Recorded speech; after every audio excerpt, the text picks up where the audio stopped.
time for us to end this hierarchy of who has the right to live, who deserves not to suffer.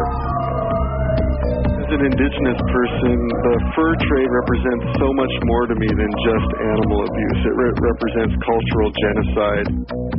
That was fully summarized. There were 6 or 8 in the raiding party.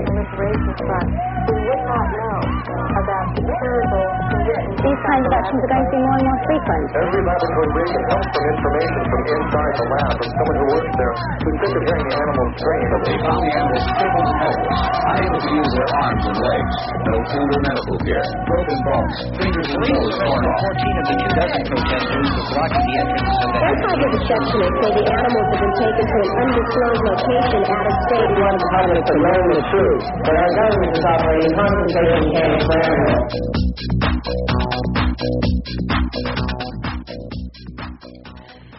Hello and welcome to Animal Voices. You're listening to CIUT 89.5 FM. I am your host, Lauren Corman. Rob Moore, who is my co-host and co-producer, he is away for the week. He will be back next week. Thanks for joining us. And I just wanted to say hello to some of our new listeners who found out about us at the Toronto Vegetarian Food Fair that happened over the past weekend. It was really wonderful to meet both people who weren't aware of the show before and people who were very familiar and were longtime listeners. So shout out to everybody. We have 2 different interviews we're going to be doing today. We are joined in studio by Dr. Levi Waldron, who just got back from the Arctic. He was away for 54 days, and we wanted to find out more about what it is like to be vegan in the Arctic and what he needed to do to prepare to have that diet when he was in some really, really remote areas. And he was also traveling with people who are omnivores and had to do a lot of negotiation around his diet there as well. So we're going to find out about surviving the Arctic as a vegan. And it was a canoe trip. Oh yeah, it was a canoe trip. So yeah, he was tripping with a group of, how many was it, 6 or 7 people? 6 people. So we're going to hear more about that, and then we're going to, at 11:30, hear from the authors of the new book, Vegan Freak, Being Vegan in a Non-Vegan World. And the authors are Bob Torres and Jenna Torres, and they're going to tell us about writing this pretty edgy, fun survival guide for people who are vegan or who are thinking about going vegan. It's kind of what would you want to know if you were going to adopt this diet. And I reluctantly use the term lifestyle, but I don't know what else to call it when you're just trying to figure out, what products you're going to use or maybe people you're going to hook up with that are like-minded. So it's kind of a book geared for people who are already vegan, but also just people who are curious. So we're going to find out more about the book at 11:30. So stay tuned for that. But first, Levi Waldron. So tell us about your trip.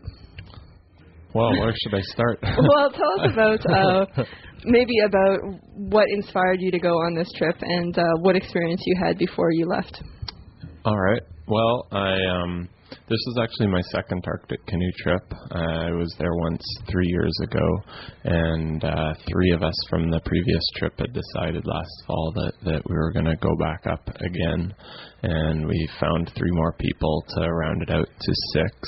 And I guess a number of things drew me there. I think probably a big one for me was the adventure, because no matter how prepared you are for a trip like that, unexpected things are going to happen, and we did end up having to figure out what to do in situations that were totally foreign to us, and there was no obvious, right answers about things to do. And so the adventure and the landscape is really quite startling, actually, if you've never been there before.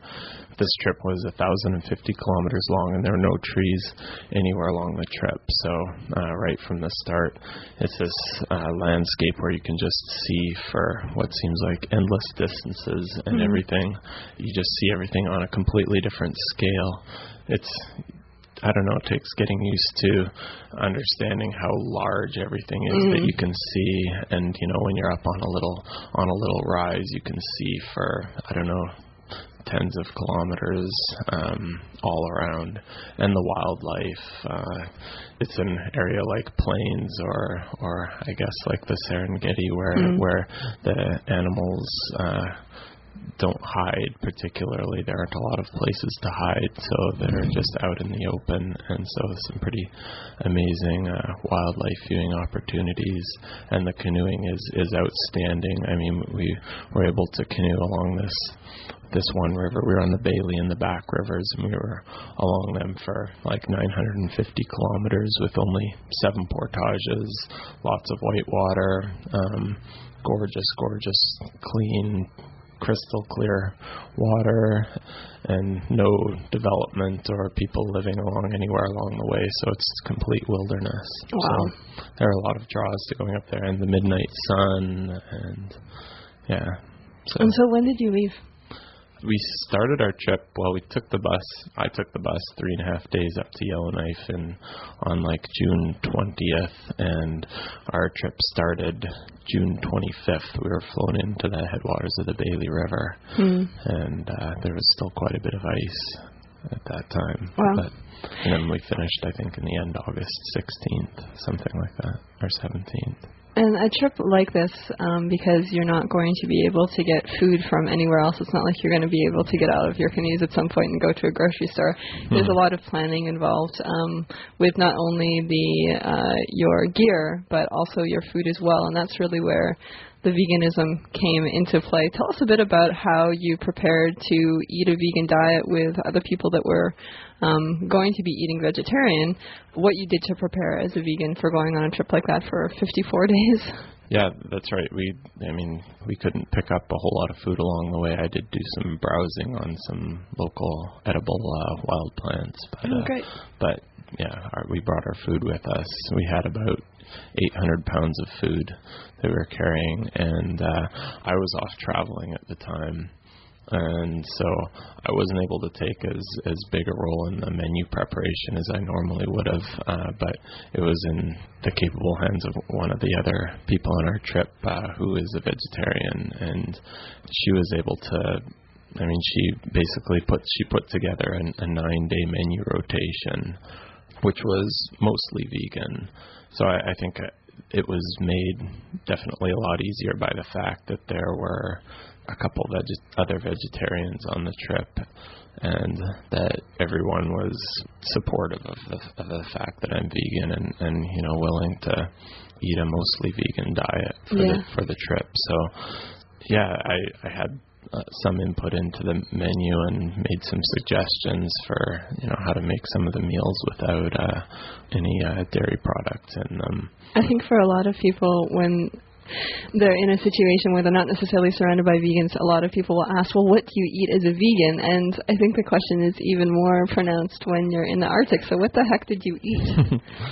Let's see. Our breakfast would be either hot cereal like oatmeal or Red River cereal, or granola, and the other people had dried milk. I had a coconut milk powder. And how did that work out? Because I think that was a bit of a sticking point. You weren't sure what you were going to have as a milk substitute that wouldn't be soy milk as we would buy in a store. Yeah, because we couldn't bring along any liquids. They'd be too heavy. It worked out fine. So it was just a coconut powder? Yeah, a coconut powder. And you'd add water to it and then mix it up and then add it to your cereal? Yep. Right? Or there were pancakes, and there was a muffin breakfast, which we didn't have muffin tins. It was more like a loaf. Right. Muffin loaf. That sounds good. Yeah. And there was a bulgur breakfast. And then at lunchtime, it was either crackers or shelf bread that we had brought, like a dense rye or pumpernickel bread, or bannock, which we would make the night before and have like a fresh, dense bread. And on those would be either like a hummus or black bean dip, which were made before the trip and then dehydrated and then rehydrated on the trip. The dehydrator is definitely a friend of you and the rest of the trippers, hey? Yeah, I wasn't dehydrating. I wasn't around enough, but a couple of the people in particular had dehydrators going full time for a couple months before the trip. Wow. So yeah, they made some outstanding things. And a friend of yours, I think it was Timmy, who made tofu jerky for you. Oh, that was Drew. Oh, it was Drew. Drew made a whole bunch of tofu jerky that was outstanding. Because when we were at the TVA Food Fair over the weekend, a lot of people were buying these various different types of tofu jerky, and they're really good. They're super overpackaged, but it's kind of neat to know that it's possible to make this stuff if you have access anyway to a dehydrator, or I guess even in your stove if you do it on low enough heat. Yep. So how did he make it? I'm going to have to get the recipe from him, but I know he liked the stuff better when he didn't freeze it beforehand and just marinated it for a while and then dried it out. So like it was pretty simple. Yeah, because freezing the tofu makes it a much chewier consistency. Yeah. It's a really different kind of product by the end of it once you de-thaw it. Yeah. Thaw it, not to de-thaw. Yeah. But he said it was very easy. Like he just had a marinade going. He did a number of different ones. He did like a curry one and a barbecue one. Nice. A few different ones. But yeah, that was good. So then there's lunch, and we also had peanut butter and spreads. What else did we have? Oh, and we had 2 snacks per day and then a big dinner. Okay. We ate a lot. Yeah, that's good. We had pretty big appetites. And then dinner, there was a shepherd's pie, a couple pastas, a chili, a burrito dinner, lentil barley stew. There was a vegan mac and cheese. There was a pizza. That was one of the few meals where mine was different from everyone else's. Mine just didn't have the cheese on it. They're still delicious. So did you feel denied at all as a vegan when you were traveling? No. No, you didn't. No, I felt really fortunate to be with a group of people who were really accommodating and supportive, and we also had desserts, like probably 2 out of 3 nights. Like we had brought a bunch of just base baking ingredients, flour, sugar, all those, and we made all sorts of fantastic desserts. We had cinnamon buns, we had cookies, we had date squares. Wow. I can't even remember, and a couple chocolate cakes, and so tell us. Okay, so here you are. You're in the Arctic. You're eating. Sounds like fabulous food. But you had mentioned to me that when you got back, which is really recently, that you felt a bit disconnected and lonely for a couple of days, just being the only vegan. How did you manage to get around that? What did you do to make yourself feel better about being the odd person out? Listen to a show of Animal Voices. Yeah. No, seriously, I did do that. And you had a show with you? No, I actually when I got back to civilization, and had access to a computer in the archives. Yeah. You had some conversations with people over the course of the 54 days, though, about your politics. Yeah, I had a number of conversations, and actually during the trip I felt kind of lonely a couple of times, but I was able to have good conversations with other people on the trip who could sort of empathize from other things in their lives. They were around environmentalism or feeling disconnected on other things, and they were just very empathetic and just kind people, and they also didn't think I was a freak, and right. They thought I was, making a valid ethical choice in being vegan. So you went to, I think it was Joe Haven, and your friend bought an orange for over $2. Yeah. And I asked you how it was before. So how was that orange that you got to share? It was delicious. Yeah. I just had one little slice of it. So you got to meet some of the people in this Inuit community and talk to them about your trip as well. How was that? That was really a highlight of my trip. So where is Joe Haven exactly? Joe Haven is on King William Island, which if you go over to the eastern portion of the continent, but still west of Hudson's Bay, and go north, that's where we ended our trip.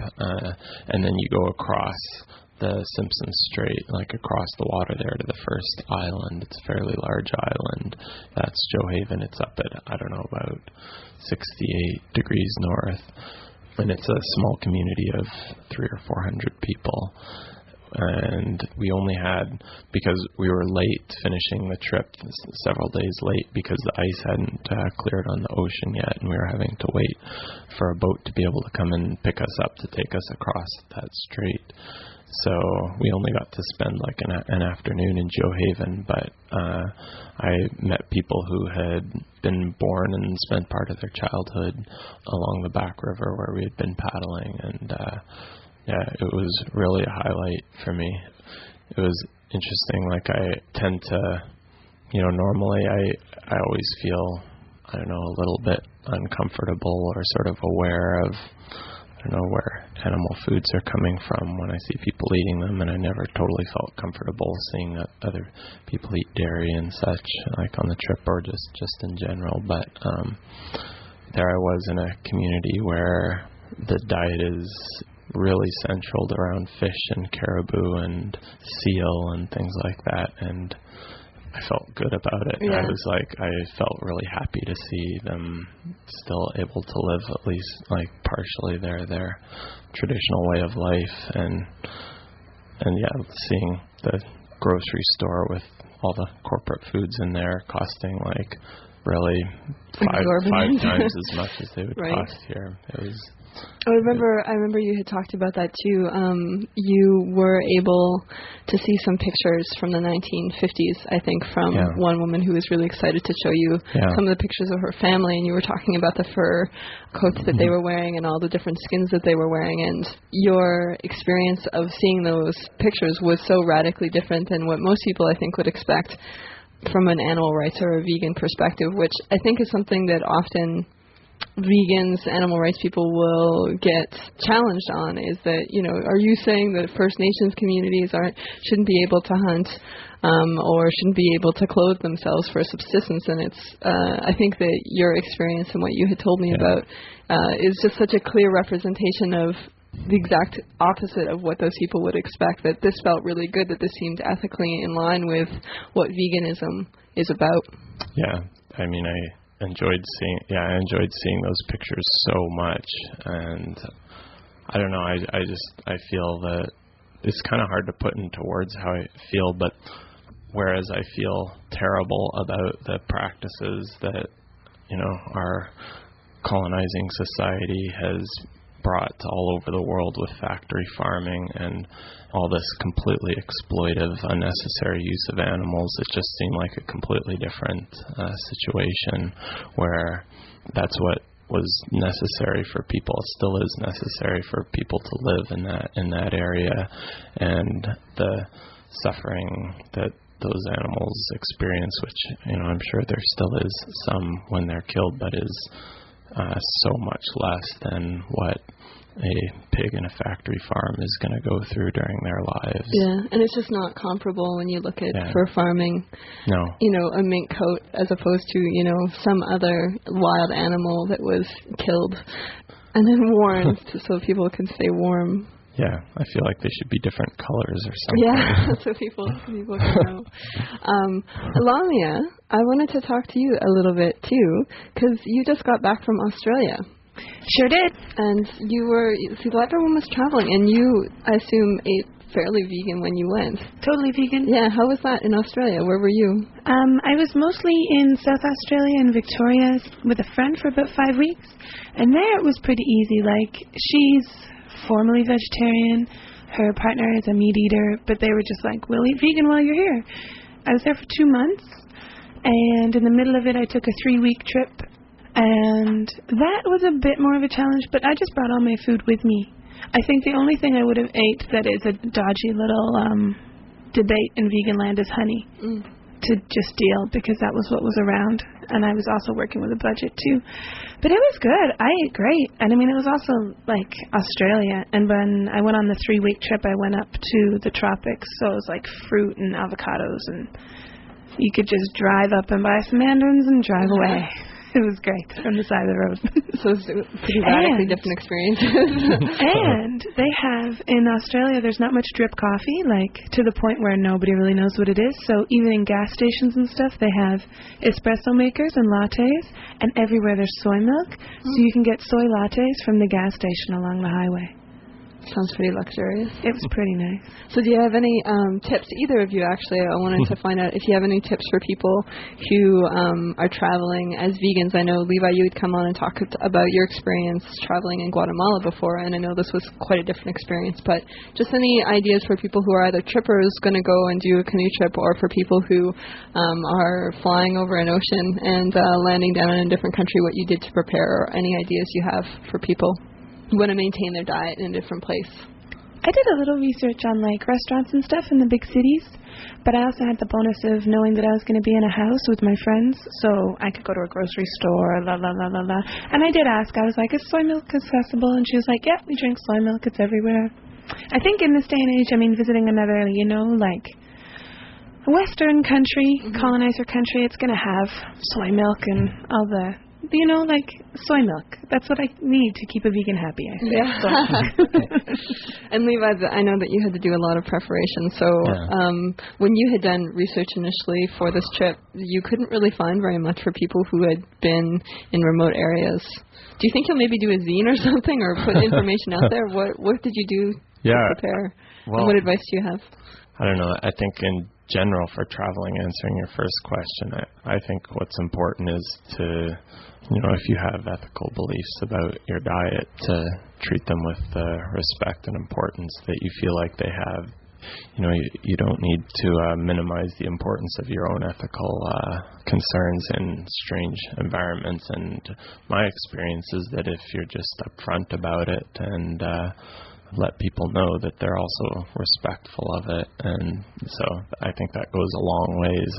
And if you're just consistent about it, then it feels it's easier to just do it every time, and et cetera. But as far as for a wilderness trip, I don't think there's any great secrets to it, because you can eat a lot of things that just come from the grocery store out on a wilderness canoe trip, like the grains, pastas, cereals, crackers, Rye-Vita crackers, or you can get those rye and pumpernickel breads, which don't need refrigeration. There were some issues that I know you had to do some experimentation around your soy milk, which we already talked about, so you used a coconut powder. You were also looking for a vegan mac and cheese that would work, and a gravy that would work. So what did you find? The vegan mac and cheese, that was a bit of a challenge, because all of the recipes that I had seen involved soy milk. Or tofu.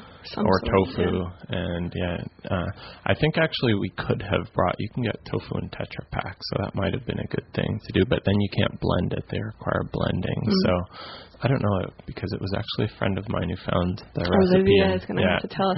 But it was probably primarily nutritional yeast based. It was primarily nutritional yeast. It had chopped almonds in it, and some spices, and that was about it. I think sometimes when we cooked it, we would add a bit of cashew butter and oil to sort of cream it up. Yeah, cashew butter is a really good substitute for a lot of vegans who want to make something creamy that has a pretty mild taste.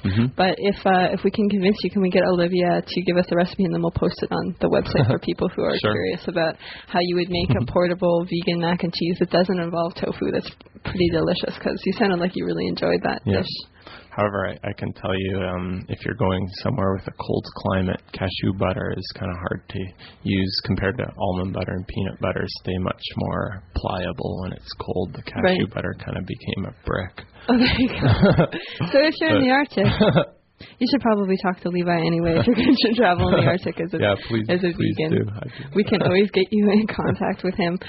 We have just a few more minutes before we go to our interview with the authors of Vegan Freak, Being Vegan in a Non-Vegan World, very new book, sort of a survival guide for vegans or wannabe vegans. So we're going to talk to them, but during the vegetarian festival that happened over the weekend, there was a raffle that we did for a dinner for two at Fresson Restaurant, as well as a sort of one-shot cooking class. And I wanted to get Levi to pick the lucky winner. And if you're listening and you had a friend who maybe won, don't worry, we'll give them a call once we find out who the lucky winner is. So we're going to do that draw right now. Can I say, too, while you're having a little pick through, there's so many people, three for me while I was there, and I was only tabling for 4 hours. I was late. That's life. So there was people who came up to the table and were like, blah, blah, blah, I listened to your show and I went vegan. And I was shocked. I mean, I was pleased and loved. I was like, lovely. And then this other woman came up and said, my reverend listened to your show and she went vegan. And I was like, that's cool, la, la, la. And it's actually the radical reverend who has a show here on CIUT. Went vegan from listening to our show. Wow, she used to do the show right after when we were on that time slot. I think on Thursdays. Yeah. That's pretty awesome. So yeah, the TVA Food Fair was lots of fun. I have to tell you that it's really amazing for Rob and I and Lamia, who are here, pretty much every week to bring you the shows when we hear any feedback. So any emails that we get, any feedback about this show is like it's soul food for us totally, and it really keeps us going. So just wanted to say thank you so much for all of your feedback, and if you want to write us at any point and give us any feedback about the shows, we'd love to hear from you. And the email for this program is AnimalVoices@CIUT.fm. It's Animal Voices, all one word, at CIUT.fm. And all of our shows, pretty much all of our shows, are archived on the website, which is AnimalVoices.ca. Over to you, Levi. All right. So tell us who we got. So here's the first one. I assume this is for the grand prize. Okay. What was the grand prize? Well, let's go with the dinner for two first. Okay, this is for the dinner for two. Okay. Okay, here goes. Okay. Drum roll. Dinner for two goes to Debbie Supran. Okay, great. We will give you a call. Okay, super. Here comes the next one, and what's this one? This is for the cooking class through Urban Herbivore, which is the sort of lunch version of Fresson. It's the new restaurant in Kensington Market. Mostly soups and sandwiches and salads. I haven't been there yet. Oh my goodness, it's delicious. I gotta go. And this one goes to Jenny Bross. Okay, great. Woohoo! So you're going to learn more about cooking with Stephen Gardner's crew. I'm not sure if he's going to be actually doing the cooking classes, but somebody very competent, I'm sure, will be. And that's with Urban Herbivore. And we will give both of these people a call and tell you the good news. Prize? What was the third prize? The hat. Oh, the hat. Yeah. Okay. For the hat. Let's do the hat. One. Yeah. And the hat goes to Brandon Anderson. Woo! It's a really cute hat. I like this. We should do a raffle every week. Okay, thanks so much. Thanks everybody for donating to the program, buying raffle tickets, because that means that we can advertise in various different magazines that will be able to put on more events. Each of those tables at the TVA Food Fair costs quite a bit of money, so each year we're really glad to have donations so we can put out things like buttons and the cards, etc., for people to enjoy at our table. So thanks again for everybody who stopped by. And we're going to take a short break, and we're going to get Bob and Jenna Torres on, and we're going to find out more about Vegan Freak, the new book, Vegan Freak, Being Vegan in a Non-Vegan World. Hello and welcome back to Animal Voices. You're listening to CIUT 89.5 FM. I'm going to quickly give you our email address again for people who want to give us feedback about the show or have any ideas for upcoming shows. Our email address is animalvoices@ciut.fm. Our website, which is AnimalVoices.ca. There's lots of archived shows, over 100 shows now online. We are joined today by the authors of the new book, Vegan Freak, Being Vegan in a Non-Vegan World, Bob Torres and Jenna Torres. Thanks so much for being on the program today. Oh, thanks for having us. Yes, thank you for having us. So tell us about the inspiration for writing this book. Was there nothing out there like this before? Well, I think what happened was that prior to writing the book, we had a blog at veganfreaks.org where we had some people who would come and visit us and talk to us about some of these issues, and we found that though there were a lot of things out there, we felt like there weren't enough books out there that kind of spoke to vegans like us, vegans who are young, kind of leftist, and primarily into veganism for reasons of animal liberation. So I think there's a lot of great literature out there, but I feel like there's not a lot of it out there that kind of speaks to folks that are in kind of our position. So we felt like something like that needed to be done. When I tell people about the name of the book, friends of mine who have been vegan for a while and they find out that the book is called Vegan Freak, they always sort of nod or smile knowingly. They're used to that terminology and it resonates with them. Had you both been called Vegan Freaks at some point? We actually have. We found that the term definitely resonates with a lot of people we've met. A lot of people we met in Toronto this past weekend just absolutely love the title, and it's just because just by doing one simple thing, even if you're not a what you might call a freaky person, just by doing the one simple thing of denying eating animal products, using animal products, then you're the freak. And so we want to sort of reclaim that title. We're a freak and we're proud. Okay. I mean, it's a funny term, but I think part of what we're trying to do is to make people kind of chuckle at it and to get people to recognize that in a world of meat eaters, you're never going to be completely normal if you're a vegan. And why not embrace that? Because if this is what's freaky, then that's what I want to be. There's so much negative press about animal rights people. I think the term animal rights extremism is something that everybody's familiar with looking at. So it's interesting to see some of these terms in the vegan and animal rights community get reclaimed.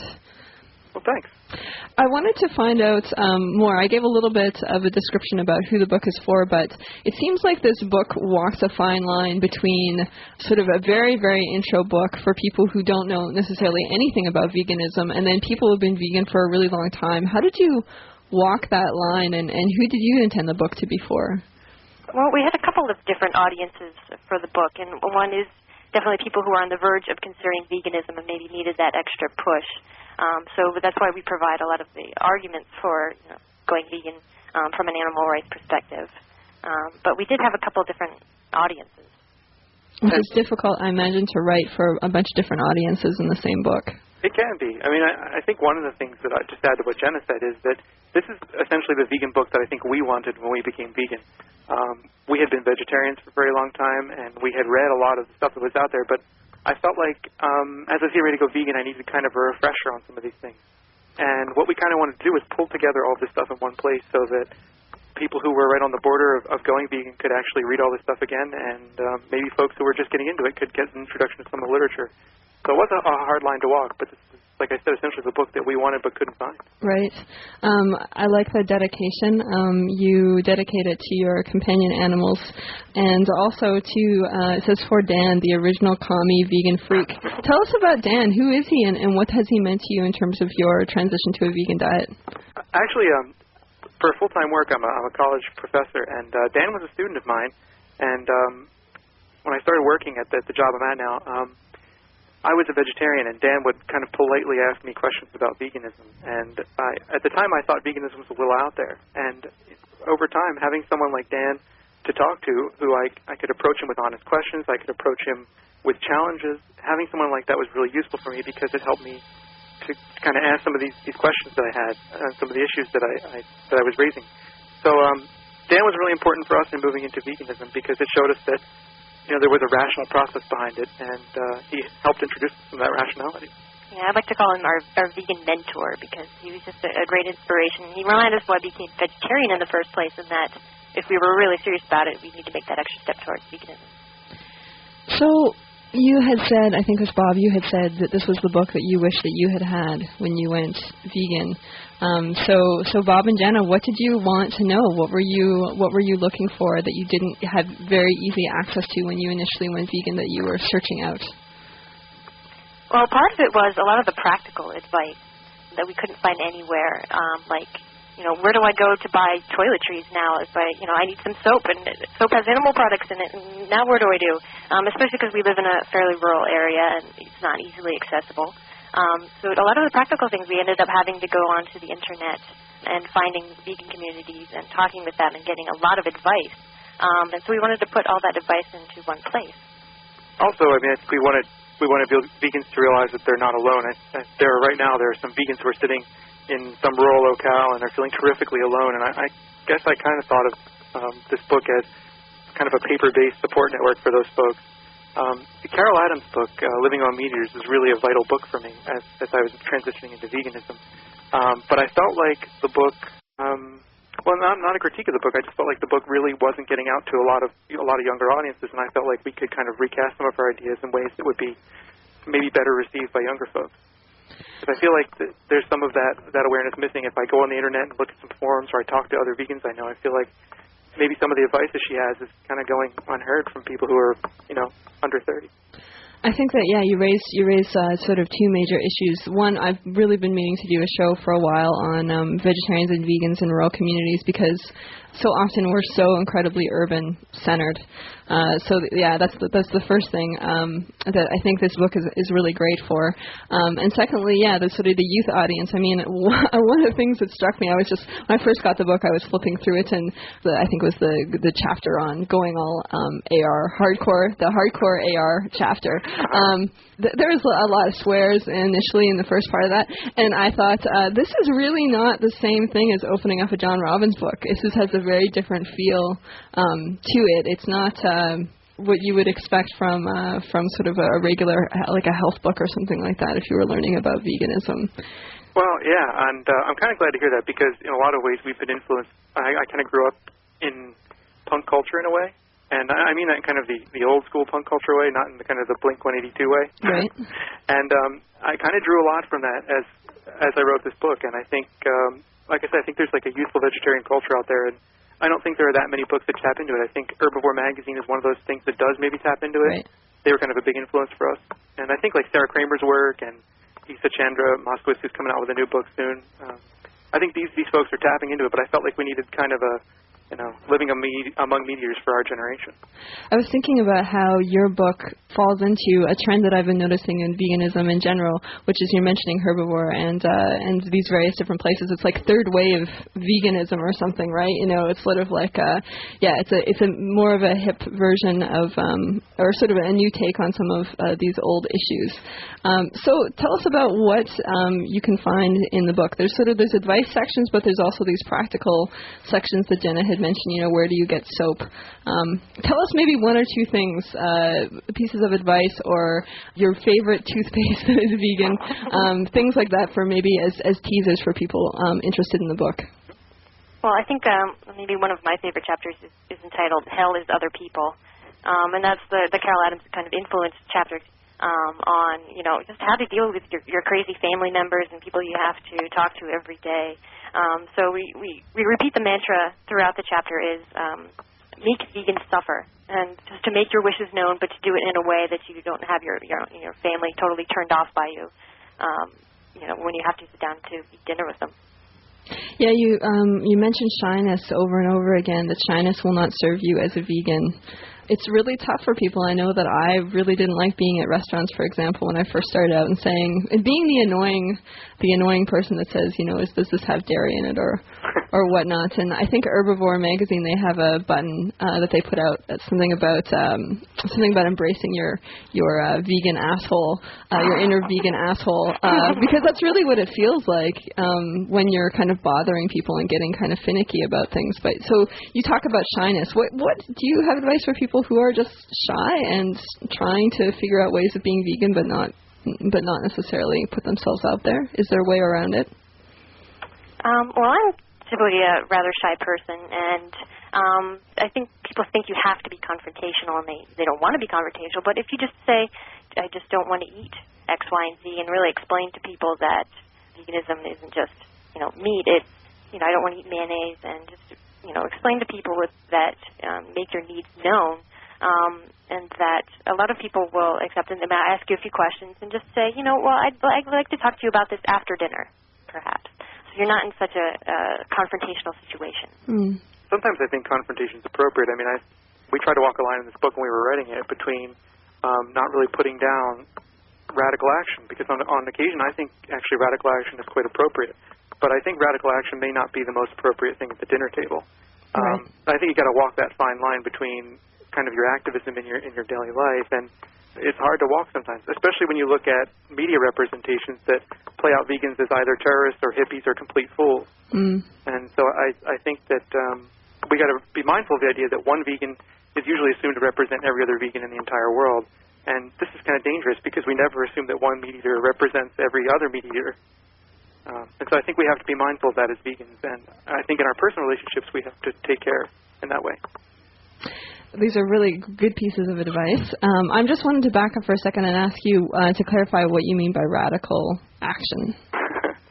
That's a really tricky line to walk, particularly, sitting here in the United States when the Patriot Act come down quite hard on me for even saying the Animal Liberation Front, for example.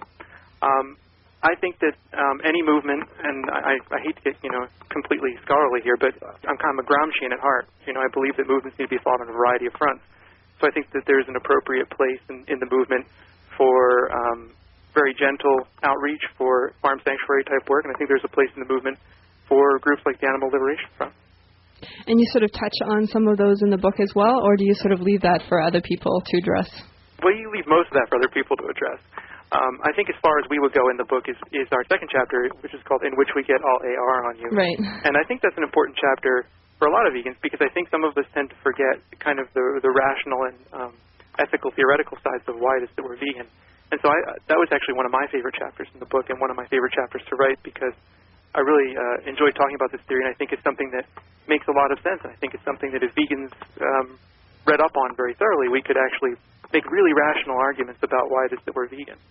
So what are some of the responses then that you've gotten from the book now? You've tried to talk to a variety of different audiences. Do you feel like you've been successful in your mission with Vegan Freak? We've got a lot of positive feedback, and even from longtime vegans.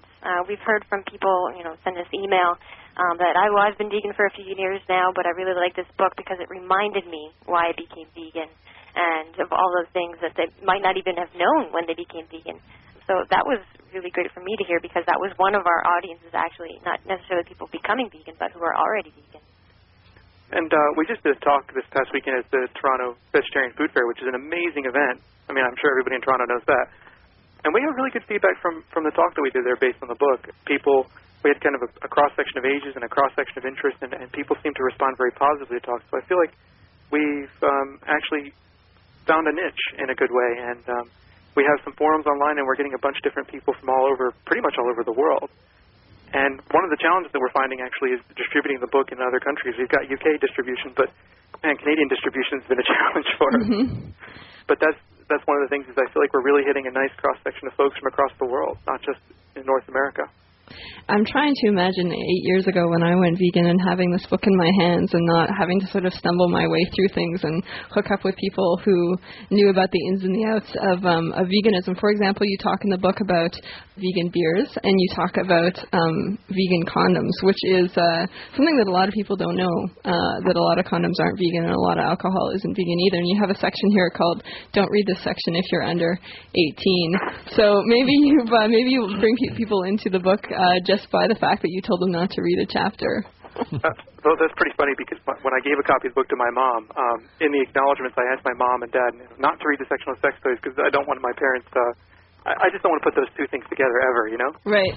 And that's the first thing, of course, that she turned to because she's kind of contrary, and I get my contrary nature from her. Right. So you have a section on vegan sex toys. Yeah. Well, we thought it was important to talk about this because there's certainly vendors out there who are ready to sell vegan sex toys and vegan leather and things like that, or pleather. And people wonder about these things. I mean, it's part of the practical aspects of being vegan. And if you want to live through your commitment, we felt like these were important things to touch on. I'm sitting here. I have beside me, this is linked to your pleather comment you just made.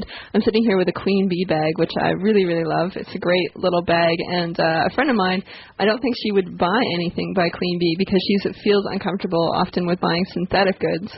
And I know that there's a lot of synthetics that you mentioned in the book as alternatives for people. And this leads into a question I wanted to ask you about in terms of how do you as vegans, how do you create an ethics that feels good for you, but it is also inclusive of thinking about other issues like environmentalism, for example. Is PVC the answer? How do you guys position yourself in relationship to some of those sort of more nitty-gritty debates? Well, that was actually one of the challenges in giving advice in this book because being vegan opens you up to realizing a lot of how, just in general, how things are made that you use and you eat. For example, the sweatshop issue, we mentioned that you can buy a lot of vegan shoes that pay less, but they're not necessarily great in terms of human rights because they're probably made in sweatshops. So you really have to walk a fine line. Well, something could be vegan, but it's not necessarily friendly for the environment, not necessarily friendly for human labor. So you really have to decide, I think, what is important for you. For us, it was just getting out there that there are a lot of vegan goods available, and once you learn where they're available, well, then you can maybe learn where there's more fair trade available, that kind of thing. Yeah, I mean, another aspect of that also, I think I think it's important to consider the common roots of oppression as they work, not only through labor, as they also work through animal oppression. And I think it's really important to recognize that stuff. But on the other hand, for some folks who are vegan, there's also a class privilege question that sometimes buying responsibly produced goods is rather expensive. So that was one of my concerns about going into it. I didn't want someone to think that the only option was to buy synthetics or things like that. So I don't know. It's a very complicated and difficult issue, and we've talked to people about it, and you could go around on it for a very long time. As I was typing up the press release yesterday, I was thinking, wow, they used the word vegan 3 times in the title of the book. That's pretty amazing. But, yeah, you've been able to focus in really very much so on veganism, and you don't bring in a lot of other issues, about feminism or animal rights and, various different issues and how they tie into veganism. Were you tempted to stray, especially as both of you academics and activists, to stray into bringing in other social justice issues more to the fore in this book? Yeah, it was really challenging not to do that. I mean, in a sense, we do talk about capitalism in the book and how we need to look at capitalism as perhaps one of the problems in oppression of both humans and animals. Or that was kind of a challenge for us not to go further in that. But we needed to, I think, we wanted to keep the page number down so we could make the book very affordable. And I think we do provide some hints in those directions so that if someone wanted to read more in that way, they could do that pretty easily. I'm curious, as just we're getting towards the end of the interview, time always goes by really fast. So what do you say to people about why you went vegan and what keeps you vegan now? That's a really big question, and I hope that both of you can answer it.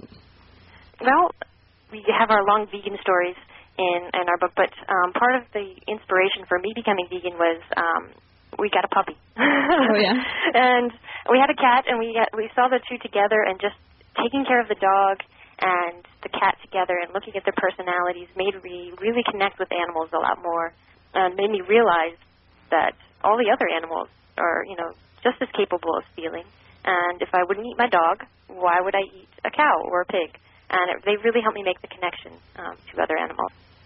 For me, it was that as well, but also a question of the fact that as an academic, I read a lot of theory, and I don't like academics that read theory and don't do any praxis, right? So I was reading all this theory of animal liberation, animal rights, and I came to this point one day where I said to myself, if I'm serious about this, if this is what I really and truly believe and this makes sense to me, what kind of person am I if I don't change my life accordingly? If this is my ethical standpoint, I'm a hypocrite if I don't go vegan. And, it was such a small, stupid little thing that was holding me up. It was cream in my coffee. For the longest time, I couldn't go vegan because I wanted cream in my coffee.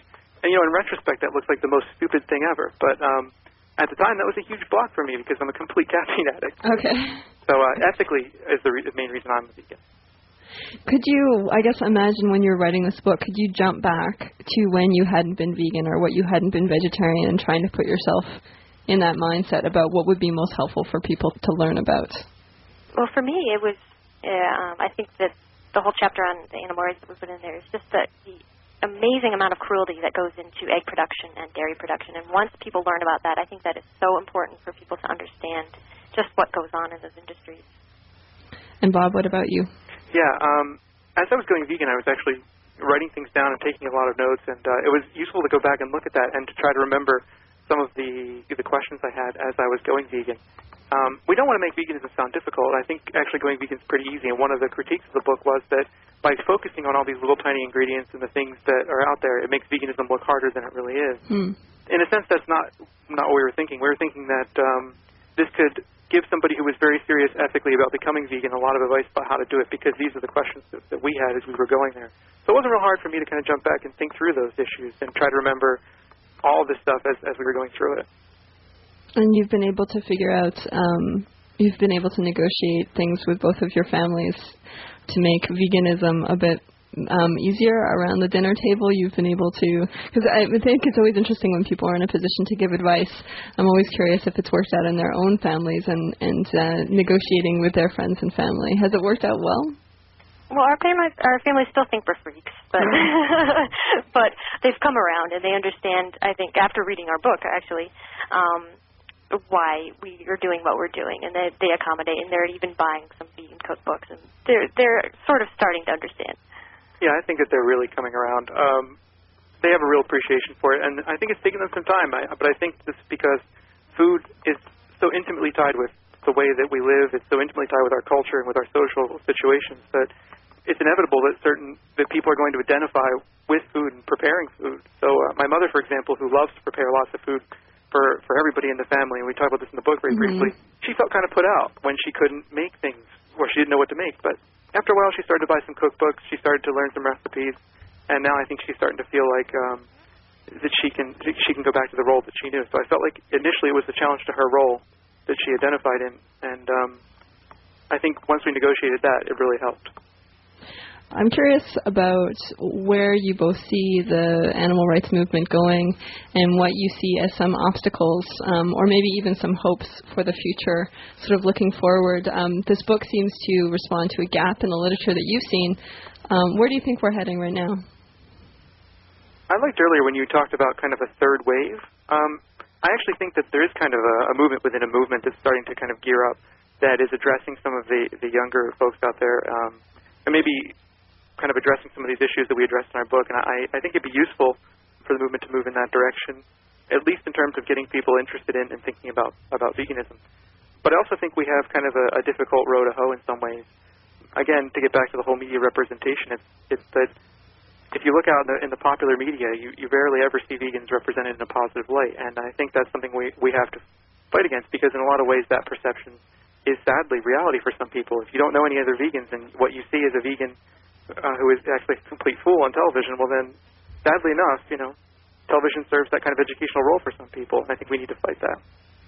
And Jenna, what about you? Where do you think we're heading, and what do you think some of our obstacles are?